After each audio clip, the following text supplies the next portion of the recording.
कांग्रेस के सियासी प्रोपेगेंडे और तनकीदों के बावजूद बीआरएस के कारगुजार सदर के.टी. रामाराव ने पुरजोर अंदाज में कहा कि Kaleshwaram lift irrigation project Telangana के खुश्क साली के देरीना मसले का खत्ई और हतमी हल साबित हुआ है।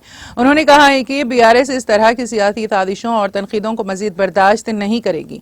सोशल मीडिया के एक्स पर एक बयान में के.टी. ने वजाहत की कि कालेश्वरम एक खुशगवार तब्दीली पर मुबनी प्रोजेक्ट है जिसने तेलंगाना में पानी की कमी की वजह से पैदा होने वाले मसाइल को दूर किया है।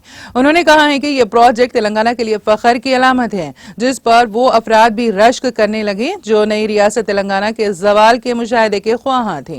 उन्होंने कहा है कि तेलंगाना की खुश्क अराजियात को सैराब करने के लिए ये हमारा बेहतरीन हल है क्योंकि तेलंगाना दरियाए गोदावरी के पानी की वाफर मिकदार के बावजूद मुश्किलात का शिकार था। रामाराव ने इस प्रोजेक्ट को एक यादगार कामयाबी करार दिया जिसने दरियाए गोदावरी से पानी के हुकूक के लिए दहाइयों से जारी जदोजहद को कामयाबी से हमकिनार किया। हमारी ऊंचाई पर वाक़े खेतों को अब दरिया के पानी तक रसाई हासिल है जिससे जबरदस्त राहत हासिल हो रही है।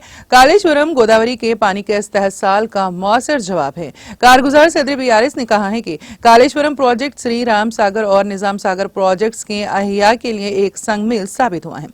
ये दोनों प्रोजेक्ट्स की हालत कई दहाइयों से नागुफ्ताबा थी और उनका कोई पुरसाने हाल नहीं था। उन्होंने कहा है कि अब ये दोनों प्रोजेक्ट्स पानी के भरे हुए घड़े की मानिंद लबरेज हैं। कालेश्वरम के पस पर्दा हिकमत अमली और मुनज़्ज़म मनसूबाबंदी का इजहार करते हुए के.टी. ने कहा कि कालेश्वरम हमारी जुस्तजू, सोच व फिक्र और हिकमत का ऐन सबूत है। ये सिर्फ एक बैरेज से बढ़कर है। उन्होंने कहा है कि ये तेलंगाना में पानी के मसाइल का एक जामे हल है। के.टी. ने कहा है कि इस तरह के बड़े प्रोजेक्टों में मामूली खामियां फितरी हैं और इनकी असलाह की जा सकती हैं।